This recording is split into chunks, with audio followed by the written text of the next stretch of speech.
Yes, on the risk, I mean, there's basically a lot of fuss is made about that. As I said, I think it's impossible for governments to transfer risk. And also, I mean, in the UK, I mean, risk transfer, the traditional approach is insurance.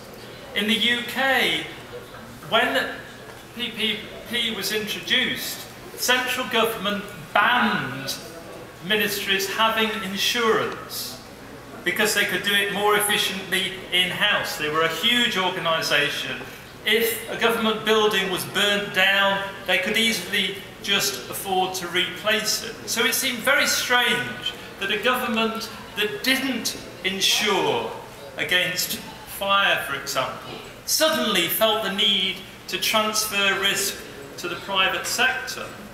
I think on the issue of a source of finance, I don't think it would make any difference. It's a question of, does the government borrow the money directly, which as far as I can see is the cheapest method, it certainly is in the UK, or do they, still the government borrows the money effectively, and that's the way the accounting standards now say those transactions should be treated.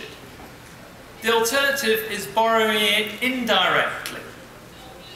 If a friend of yours borrows the money and then builds your house, I mean, that's still, you're in debt to your friend.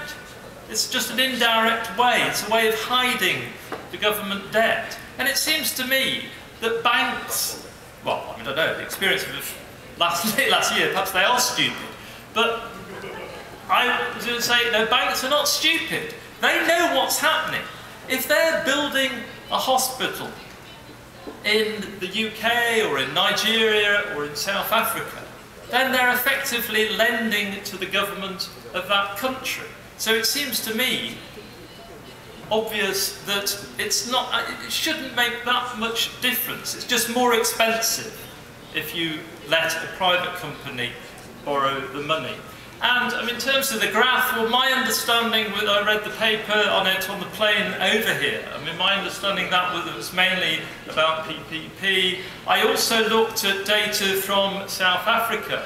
Admittedly, it was just about the number of PPP projects, but that went down significantly several years ago. So it does seem to me that actually there was a peak in terms of interest, and it dropped off.